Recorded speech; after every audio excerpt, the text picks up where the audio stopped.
साथियों, तो आज हम लोग सॉल्यूशन से रिलेटेड लेक्चर नंबर 22 की शुरुआत करेंगे। इसमें जैसा कि प्रीवियस क्लास में हम बताए थे, इलेवेशन ऑफ बॉइलिंग पॉइंट के बारे में स्टडी करना है। तो चलिए, आप लोगों का दिन शुभ हो, आप लोग खूब बढ़िया से आगे बढ़े। इसी आशा विश्वास के साथ हम लोग मां सरस्वती की आराधना कर आगे बढ़े। तो let us enjoy elevation of boiling point, lecture number 22। तो बच्चों, इलेवेशन ऑफ बॉइलिंग पॉइंट को जानने के पहले एक छोटा सा टॉपिक आ जाएगा दिमाग में, आपको आ भी रहा होगा। तो बॉइलिंग पॉइंट क्या है, इसको हम लोग पहले जाने।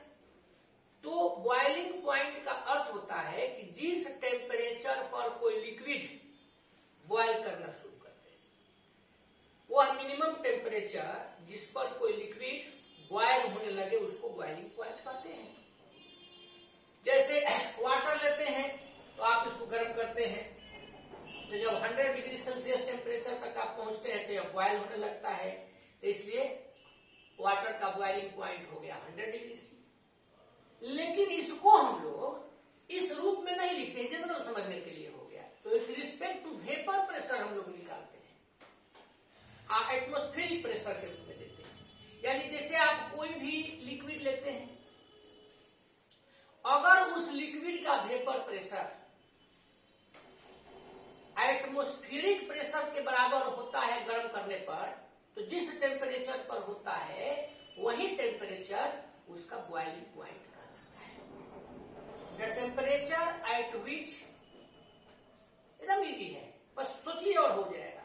द टेम्परेचर एट विच, ठीक है, vapour pressure of a liquid becomes equal to atmospheric pressure is known as boiling point of the liquid.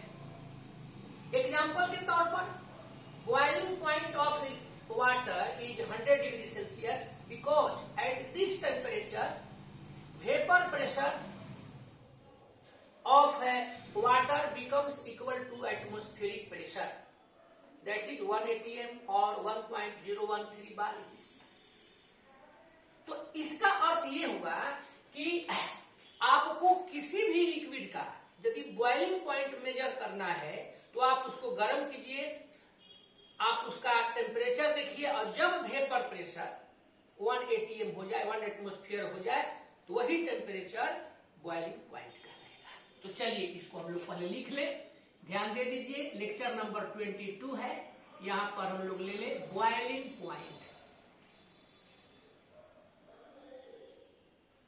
BP, the temperature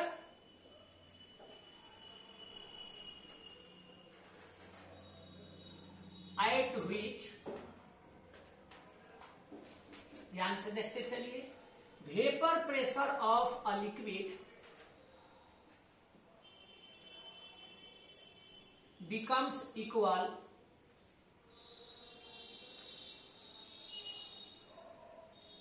to atmospheric pressure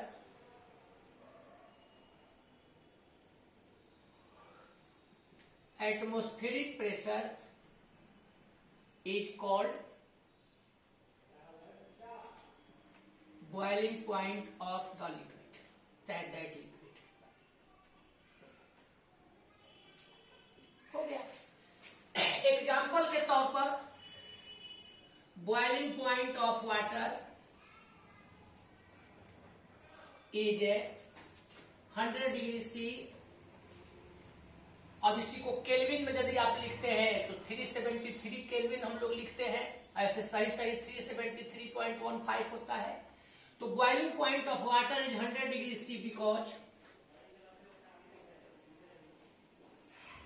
eight this temperature क्या होता है, vapour pressure of water becomes equal to atmospheric pressure.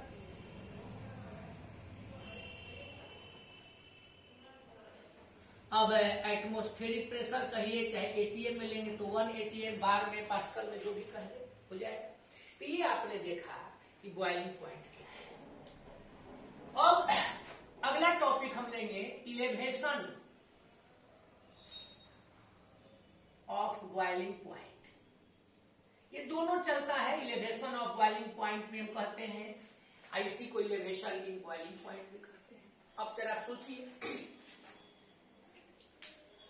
कि कोई भी एक non volatile solute लेते हैं, ध्यान दीजिएगा, कैसा सॉल्यूट?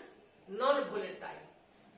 तो जब आप नॉन वोलेटाइल सॉल्यूट लेकर के उसको किसी प्योर सॉल्वेंट के साथ मिलाते हैं, तो पिछले क्लास में भी आप पढ़े थे, तो सॉल्यूशन का जो वेपर प्रेशर होता है वह क्या होता है? पढ़े हम लोग, डिक्रीज हो जाता है।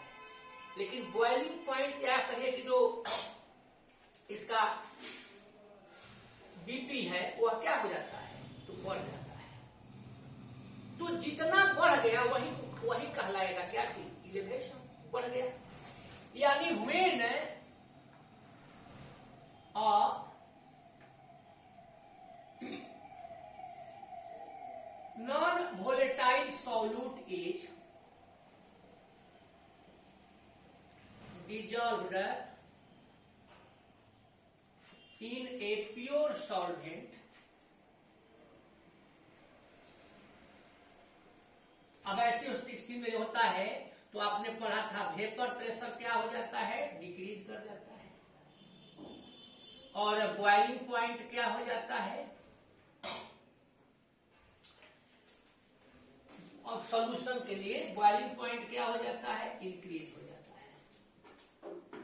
Vapour pressure decreases, boiling point increases of solution.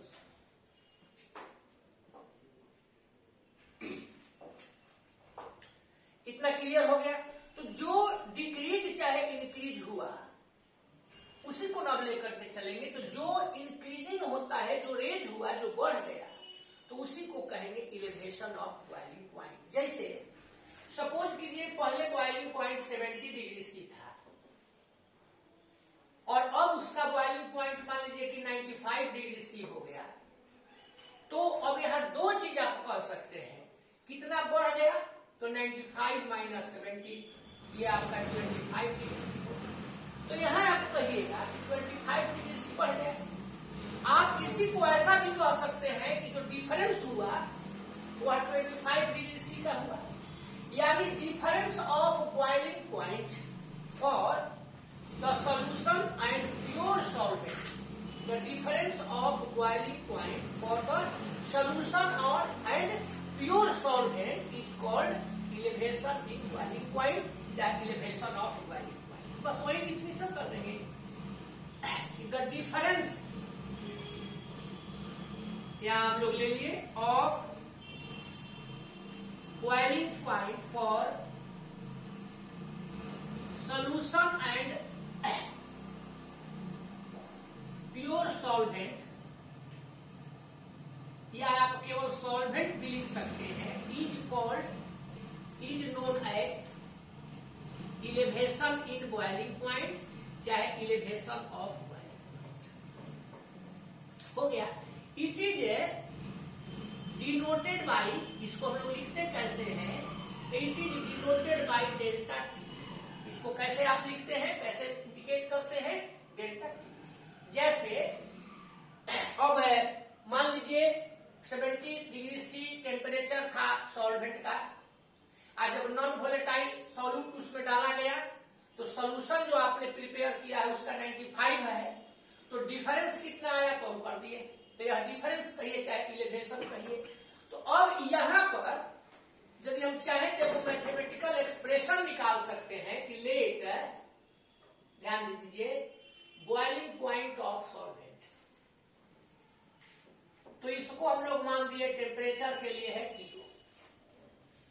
इसी प्रकार से आप ले लेते हैं बॉइलिंग पॉइंट ऑफ सॉल्यूशन, तो ये बॉइलिंग पॉइंट ऑफ सॉल्यूशन हो गया, इसको कह दिए TS। तो देयरफॉर यहां पर आपने ले लिया इलेवेशन ऑफ बॉइलिंग पॉइंट, इसको आपने डेल्टा टीबी से शो किया है। अब बोलिए क्या हो जाएगा? ये टीओ माइनस टीएस होगा कि टीएस माइनस टीओ? क्या होगा? टीएस माइनस टीओ होगा, क्योंकि अधिक वाला में से कम को हम लोग निकाल देते हैं। तो ये रिजल्ट हम लोगों को दिमाग में रखना चाहिए। इसको ऐसे कर देते हैं, एलिवेशन ऑफ बॉइलिंग पॉइंट यानी कि delta TB TO S minus TO. Already delta TB क्या है? एलिवेशन ऑफ बॉइलिंग पॉइंट, यही याद रखना है। टीएस क्या है? बॉइलिंग पॉइंट ऑफ सॉल्यूशन, और टीओ क्या है? Boiling point of solvent. तो आपने ये देखा कि इलेवेशन ऑफ बॉइलिंग पॉइंट इसको कहते हैं। बोलिए कहीं की कोई कंफ्यूजन? अब लेकर के चलना है रॉल्ड्स लॉ। यहां पर देखिए लिख दिए, Raoult's law for elevation of boiling point. Elevation of boiling point 1871 में रॉल्ड साहब ने इस नियम को दिया था। क्या है इसको समझते हैं? पहले इतना काम कंप्लीट कीजिए, देख लीजिए, फिर आगे बढ़ जाते हैं।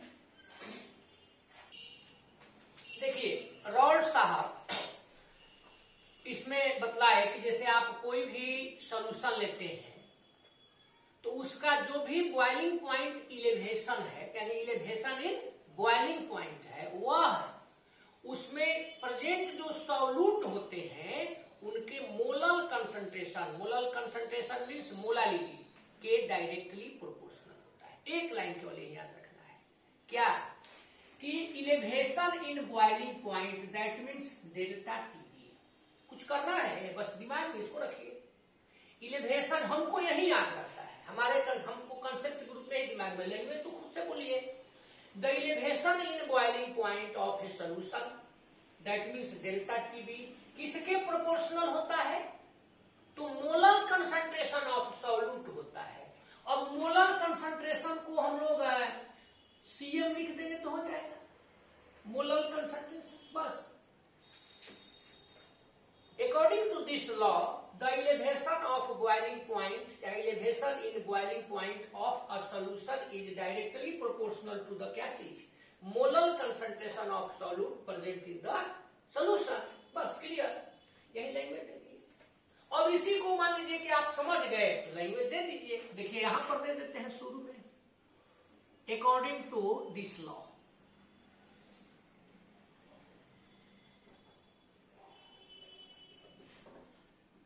यहां पर हम लोग ले लें, the elevation in boiling point of a solution is directly proportional to the क्या बोलिए? Molar concentration of solute present in the solution. बस दैट इज, यही ना समझाए थे। अब इसको आगे बढ़ाइए अपने से। आप लोग ऑलरेडी पढ़े हैं कि प्रोपोर्शनल हटाते हैं तो कांस्टेंट लिखते हैं, तो यहाँ कांस्टेंट के रूप में के आगे के भी कर दीजिए। बॉइलिंग पॉइंट इलेवेशन है इनटू सीएम, यही हम लोग रूल प्राप्त कर लिए। तो यार सब कुछ जानते ही हैं आप, डेल्टा टीबी आप और कई बार लिख चुके हैं, लेकिन थ्योरी है तो लिख देते हैं, इलेवेशन इन बॉइलिंग पॉइंट। और बोलिए डेल्टा टीबी के बाद में सीएम है, मोलर कंसंट्रेशन, इसी को आप क्या कह देते हैं? मोलालिटी। बहुत अच्छा। उसके बाद एगो बच गया केबी, मोलर इलेवेशन कांस्टेंट। इसको हम लोग कांस्टेंट कहेंगे, चाहे यही हो गया। देखिए मोलर इलेवेशन कांस्टेंट और बॉइलिंग पॉइंट इलेवेशन कांस्टेंट और इबुलियो स्कोपिक कांस्टेंट, इतना होता है। इसका क्या होगा जरा हम लोग विचार करें तो इसका यूनिट खुद से बता सकते हैं, केल्विन, किलोग्राम पर मोल चाहे मोल ये हो जाता है। तो इस प्रकार से आपने देखा कि रॉल्ट लॉ क्या है। दो चीज देखे, फर्स्ट देखे इलेवेशन ऑफ बॉइलिंग पॉइंट क्या है, उसमें देखे कि the difference of boiling point for solution and pure solvent is elevation of boiling point denoted by delta TB. Delta TB is equal to TS minus TU और delta TB proportional to CM Raoult law KB is to CM. Concept clear, इतना ही बोल करके आगे बढ़ना है। अब बच्चों यहां पर हम लोग देखेंगे दो चीज। सबसे पहली बात कि आखिर इसको हम कॉन्जुगेटिव प्रॉपर्टी क्यों कहते हैं, तो क्लियर है। देखिए रॉल्ट्स के लॉ से सिंस है आपने देखा है डेल्टा टीबी प्रोपोर्शनल सीएम, यानी इलेवेशन यहां पर आपने लिया है इलेवेशन इन बॉइलिंग पॉइंट, यह प्रोपोर्शनल हो गया मोलालिटी के। अब तो यह प्रोपोर्शनल हो गया मोलालिटी के, तो इस आधार पर तो कह सकते हैं ना कि देयरफॉर इलेवेशन के मोलालिटी के हो गया, तो elevation in boiling point is a. अब आप लोगों को कहना पड़ेगा ना क्या, कॉन्जुगेटिव प्रॉपर्टी। और दूसरी की बात यह है कि इलेवेशन इन बॉइलिंग पॉइंट या इलेवेशन ऑफ बॉइलिंग पॉइंट यह डायरेक्टली प्रोपोर्शनल होता है किसके, लोअरिंग ऑफ वेपर प्रेशर। ये दोनों हम लोग याद रखेंगे, ये टॉपिक हम लोगों का कंप्लीट हुआ। तो बोलिए फिलहाल का दिक्कत समझ में आ गया, एकदम इजी टॉपिक है। अब देखिए यही आप जब अगला टॉपिक पढ़िएगा डिप्रेशन ऑफ फ्रीजिंग पॉइंट, तो अब तो साफ उल्टा है, बॉइलिंग है फ्रीजिंग है, ये उबलता है वो बेचारा जमता है, ऐसे समझिए। लेकिन थ्योरेटिकल रूप में चलिएगा तो ये बॉइलिंग है इसलिए बी लिखे हैं, तो वह हो जाता है, आगे चल के समझा देंगे, डेल्टा टीएफ समानुपाती proportional CM, delta TF KF CM, सारा चीज यही हो जाएगा टोटल। उसमें कहीं कोई अलग से नहीं, मतलब यह टॉपिक कंप्लीट था आपका, वह कंप्लीट। बस यहाँ आप बॉइलिंग के लिए लिए हैं, उसको आप फ्रीजिंग के लिए लिए हैं, न्यूमेरिकल वगैरह का भी same formula type, same formula type. तो इतना तक में कहीं कंफ्यूजन। अब चलते हैं डिटर्मिनेशन ऑफ, यहां पर हम लोग लेकर के चले मोलेकुलर मास चाहे molar mass of solute on the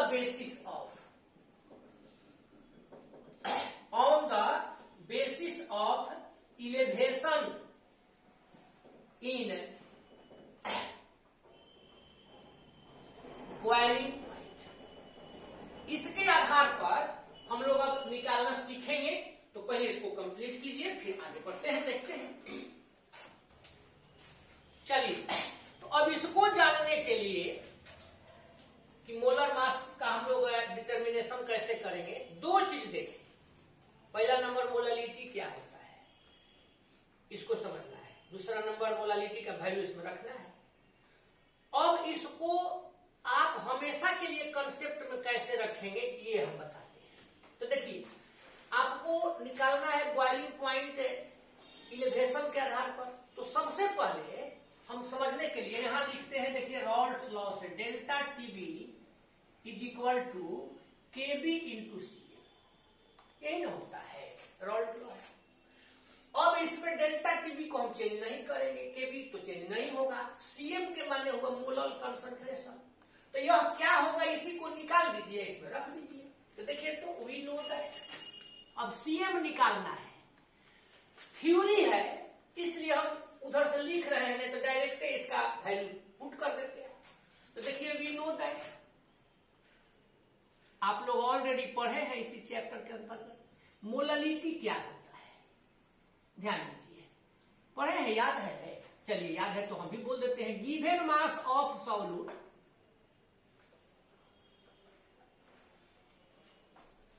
into 1000, याद होगा। अब इसको हम ज्यादा डिटेल्स नहीं चलेंगे लेकर, नीचे होता है मोलर मास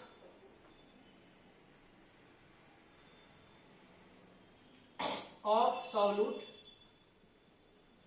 इनटू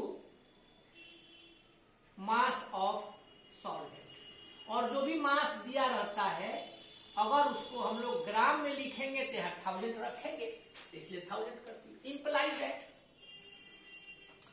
मोलालिटी को स्मॉल m से लिखते हैं, यहां हम लोग cm से लिखते हैं। Molar concentration is also molality.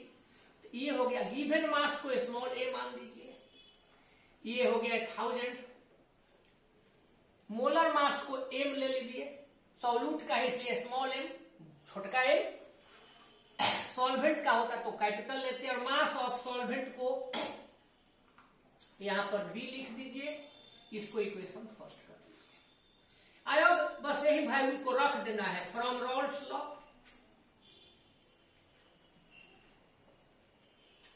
तो रॉल्स लॉ से ये हो गया, इक्वेशन सेकंड कर दिए, कोई दिक्कत। अब इस वैल्यू को रख दीजिए फ्रॉम इक्वेशन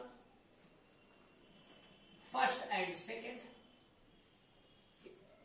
तो अब देखिए delta TB is equal to KB into A into 1000 by M into B, हो गया इक्वेशन थर्ड। लेकिन आपको निकालना कौन चीज है? एम। तो यहां इसको इधर लेके चले आइए, implies that M is equal to KB बेचारा ठीक है, A into 1000 M into B. अब एम हटा चुके हैं तो यहां पर क्या रख देंगे? Delta TB into, this is equation 4। यही हम लोग को निकालना हो गया complete. M molar mass of solute, KB ebullioscopic constant, molar elevation constant, boiling point elevation constant, A given mass of solute, B given mass of solvent, delta TB elevation in boiling. बस अब इसी को लेकर के आगे चलते हैं। फिलहाल इस पर कुछ न्यूमेरिकल बनाते हैं तो फिर देखा जाएगा। अब न्यूमेरिकल के लिए बच्चों यहां पर हम इसको लिख देते हैं ताकि दिमाग में रहेगा वर्किंग फॉर्मूला के रूप में। और फटफट न्यूमेरिकल बनाइए, कुछ है तो आप फर्स्ट में पढ़े हैं delta TB is equal to TS minus TO. उसके बाद अब सेकंड, अब इसी में मान लीजिए आपको टीएस निकालना है, इसी से केवल कहीं अगर मिल गया तो इसको इधर ले आ दीजिए, डेल्टा टीबी प्लस हो जाएगा टीओ। आपको टीएस निकालना है तो, और अगर आपको टीओ निकालना है तो टीओ इज इक्वल टू क्या हो जाएगा? टीएस में से डेल्टा टीबी को माइनस कर दीजिए, अगर सारा चीज अवेलेबल है तो। आज सेकेंड फॉर्मूला ले लिए। सेकेंड फॉर्मूला यहां पर हम लोग ले लें जो अभी आप बनाए हैं, delta TB is equal to KB A into 1000 by M into B, या इसी को एम इज इक्वल टू करना है तो कोई अंतर नहीं, एक ही चीज है, एम ए इंटू 1000, यहां हो गया डेल्टा टीबी इंटू बी। अब इसको लिखने से हमें यह लाभ होगा कि न्यूमेरिकल में आगे चल करके हम आराम रहेगा, आराम से बना देंगे। तो इसको कंप्लीट कीजिए, अब न्यूमेरिकल से चलते हैं। तो न्यूमेरिकल में फर्स्ट न्यूमेरिकल की शुरुआत करें, एकदम इजी है। बस केवल एक चीज आप बताइएगा, दिमाग में रखिएगा कि क्या क्या दिया हुआ है, सिंबॉलिक रूप में हमको रखना है, बाकी कुछ नहीं। शुरू किया जाए।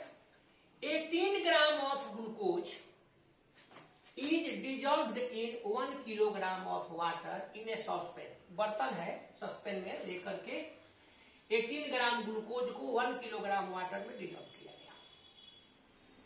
अब कहता है कि at what temperature will water boil at 1.013 bar. इतना बार प्रेशर पर क्या टेम्परेचर होगा, मतलब इतना बार यदि प्रेशर है तो किस टेम्परेचर पर वह वाटर बॉयल करेगा। कौन वाटर? जो ये सोल्यूशन वाला वाटर है। अब केबी का वैल्यू दिया हुआ है। अब आपको ये जरा ध्यान से देखिए कि निकालना क्या है। तो कहता है कि at what temperature will water boil at 1.013 यानी आपको यहाँ पर जो सोल्यूशन बनाए हैं दोनों मिला करके उसका टेम्परेचर निकालना है, यानी बॉइलिंग पॉइंट ऑफ सोल्यूशन, सीधा अर्थ हुआ। अब आप लोग बताइए बॉइलिंग पॉइंट ऑफ सोल्यूशन को कैसे लिखते हैं? टीएस, यानी आपको निकालना है टीएस, बस बात खत्म। यहां पर देखिए आपको निकालना है टीएस,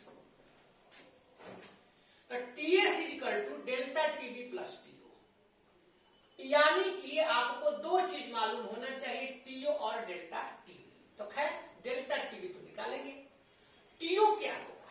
टीओ का मतलब बॉइलिंग पॉइंट ऑफ सॉल्वेंट। तो ऐसे सॉल्वेंट यहाँ वाटर होगा, उसका बॉइलिंग पॉइंट होता कितना है? 100 डिग्री सेल्सियस, या कह सकते हैं 373.15 केल्विन। तो 373.15 केल्विन टेम्परेचर हो जाएगा टीओ। तो देखिए यहां पर लिख देते हैं, here TO is equal to 373.15 kelvin. TS निकालना है, याद रखिए। तो अब निकालने की बात छोड़िए, अब दिया क्या है? टीएस निकालने के लिए डेल्टा टीबी चाहिए, डेल्टा टीबी का ये फॉर्मूला है। क्या क्या दिया है देखिए, ध्यान दीजिए। 18 gram of glucose is dissolved in 1 kilogram water. ये सॉल्यूट, ये सॉल्वेंट का गिवन मास। सॉल्यूट के गिवन मास को स्मॉल ए 18 ग्राम, सॉल्वेंट के गिवन मास को स्मॉल बी 1 किलोग्राम। आप किलोग्राम में नहीं लिख के इसको हम लोग फॉर्मूला में ग्राम कर दिए हैं, हो गया। अब आप इतना निकल ही गया, इसके बाद में यहाँ क्वेश्चन में कह रहा है कि केबी दिया हुआ है, तो केबी हमेशा दिया रहेगा 52 केल्विन किलोग्राम पर। अब आपको दो चीज निकालना है क्वेश्चन के अनुसार, तो आपको टीएस निकालना है, लेकिन जब तक टीबी डेल्टा नहीं निकलेगा बेचारा डेल्टा टीबी, तब तक कैसे बनेगा? अब डेल्टा टीबी निकालने के लिए ये देखिए फॉर्मूला है, केबी A into 1000 M into B. तो इसमें एम नहीं है, तो यहाँ एम निकालिए। ये बताइए एम का मतलब मोलर मास ऑफ सॉल्यूट। यहाँ सॉल्यूट में क्या है? ग्लूकोज, इसका मोलर मास निकाल दीजिए, फॉर्मूला C6H12O6। तो अब इसका होता कितना देखिए, 12 इंटू 6 72, 1 इंटू 12 तो 12, 16 इंटू 6 96, 2 to 4 16 0 1 carried 1 7 8 1 9 9 80 180 ग्राम पर मोल। इसको हटा देते हैं। अब चलिए फॉर्मूला लेते हैं। देखिए फ्रॉम फॉर्मूला आपको ये निकालना पड़ेगा, delta TB KB A into 1000 M into B. केबी 0.52, ए कितना है देखिए 18,000, एम कितना है भाई 180, और बी आपने कितना निकाला है 1000। ये बेचारा कैंसिल हो गया, ये 1/10 हो गया, ये आपका हो गया 0.052। डेल्टा टीबी है तो केल्विन में हो जाएगा। नाउ अब आपको निकालना है टीएस। तो TS is equal to TO plus, यहाँ पर देखिए लिखे है TS is equal to TO plus delta TB, चाहे डेल्टा टीबी प्लस है टीओ। डेल्टा टीबी आपने निकाला 0.052, ये आपने लिखा है 373.15, तीन को कर देते हैं, ये हो गया देखिए 2 5 5 10 1 कैरेड 1 1 2 373.202। ये आंसर। यहाँ केवल आपको ये समझना है तो भी दिमाग में आ सकती है कहां से आया। तो यह देखिए 1 पॉइंट अभी थ्योरी में भी पढ़े थे कि एटमॉस्फेरिक प्रेशर पर वाटर का बॉइलिंग पॉइंट होता है, वह कितना होता है। तो क्या कंप्लीट हुआ? एकदम ठीक है। तो चलिए दूसरा का में देखा जाए। सेकेंड नंबर न्यूमेरिकल को देखिए। The boiling point of benzene is 353.23 Kelvin when 1.80 gram of a non-volatile solute is dissolved in 90 gram of benzene. The boiling point is raised. Raised माने बढ़ना to 354.11 Kelvin. Calculate the molar mass of solute. Kb ebullioscopic constant जिसको आपने कहा molar elevation constant for benzene इतना दिया हुआ है। तो क्या निकालना है? Molar mass of solute. Molar mass of solute देखिए यहां पर आ गया। तो मोलर मास ऑफ सॉल्यूट में हम लोगों को एम में अब इतना चाहिए, इसमें के भी देखिए लास्ट में दिया हुआ है। अब ये 3 गो वैल्यू चाहिए, ए बी और डेल्टा टी बी। तो अब बच्चों यहां पर दिया हुआ है कि बॉइलिंग पॉइंट ऑफ बेंजीन, यहां पर दिया हुआ है कि बॉइलिंग पॉइंट रेज कर गया, यानी यह बॉइलिंग पॉइंट किसका हुआ? सॉल्यूशन का। यह किसका है? सॉल्वेंट का। क्लियर? अब ये बताइए कि सॉल्वेंट का जो बॉइलिंग पॉइंट होता है उसको क्या कहते हैं? शॉर्ट में क्या सिंबॉलिक रूप है? टीओ। तो ये टीओ यहां पर हो गया 353.23 केल्विन और टीएस यहां दिया हुआ है 354.11 केल्विन। तो इससे आप पहले निकाल दिए delta TB, TS minus TO 354.11 minus 353.23 calculation कर दीजिए। 11 माइनस 3 8, 10 माइनस 2 8, ये तो कम कैंसिल हो गया इतना। अब कहता है कि when 1.80 gram of non volatile solute, ये सॉल्यूट का गिवन मास है, स्मॉल ए से लिखेंगे, ए से लिखेंगे, dissolved in 90 gram of benzene, B हो जाएगा। तो ए हो गया 1.80 ग्राम और बी हो गया 90 ग्राम।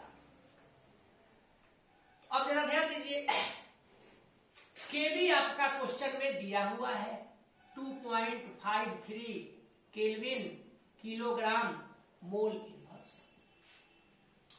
तो पूछ क्या रहा है? तो आपसे कह रहा है कि एम निकालिए, तो आप एम निकालना शुरू करें। ये आपने देख लिया। अब फॉर्मूला हम लोग अप्लाई कर दें। तो एम के लिए डायरेक्ट भी लिख सकते हैं, इसको लिखने की जरूरत नहीं है। एम इज इक्वल टू, तो देखिए के बी ए इंटू 1000, एम इंटू बी, चाहे एम के जगह पर डेल्टा टीबी ना, डेल्टा टीबी यही ना।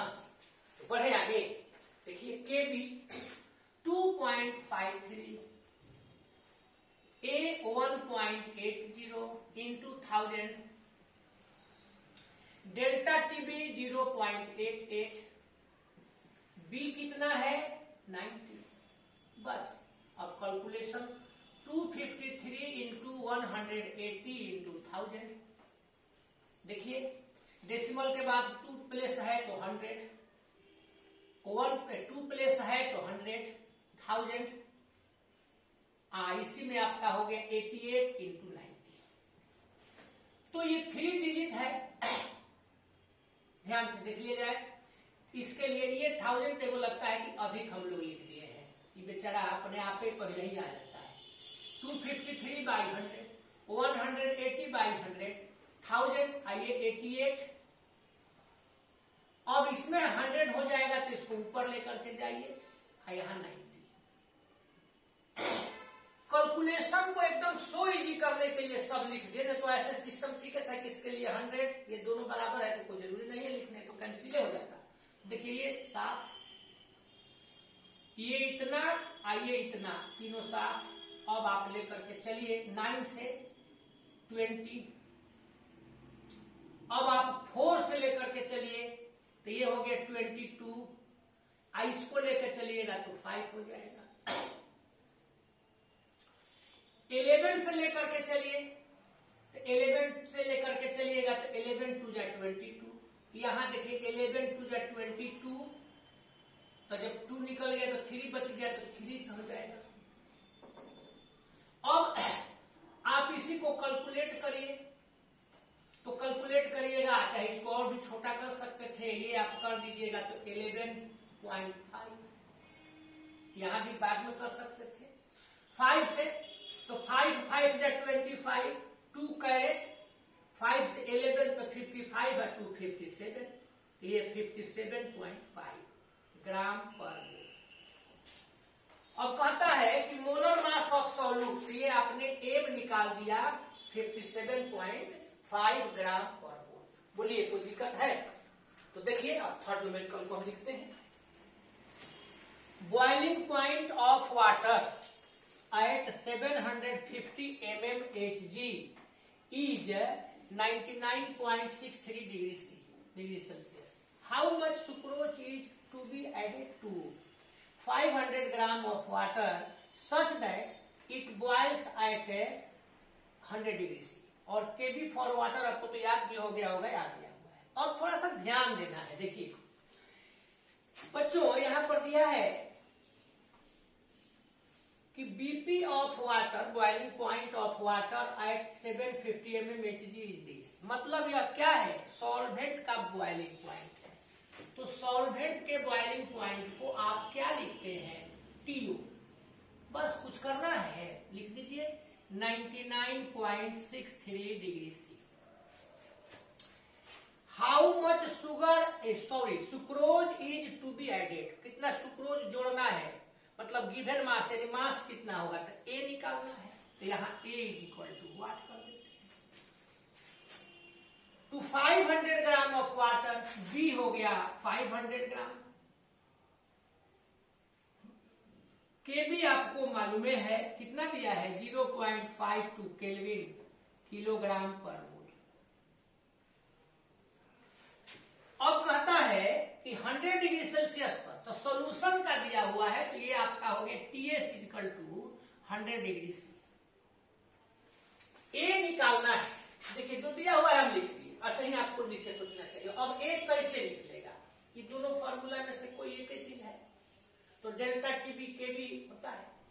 अब इससे ए निकालने के लिए आपको सारा चीज मालूम होना चाहिए। तो देखिए के भी लिख दिए हैं, ए लिख दिए हैं, निकालना ही है, के बी लिख दिए हैं, ए निकालना है, बी वहां पर लिखा हुआ है, एगो एम चाहिए, एगो डेल्टा टीबी चाहिए। तो चलिए पहले डेल्टा टीबी निकालिए, टीएस और टीओ दिया है, तो देखिए डेल्टा टीबी, तो यहां पर निकाल दिए, देयरफॉर डेल्टा टीबी बराबर TS minus TO, 100 degree C minus 99.63 degree C, ये 0.37 डिग्री। एम पूछ रहा है, मास ऑफ सॉल्यूट होता है मोलर मास। एम यहां पर सॉल्यूट के जगह पर सुक्रोज है, C12, सुक्रोज का फॉर्मूला H22O11।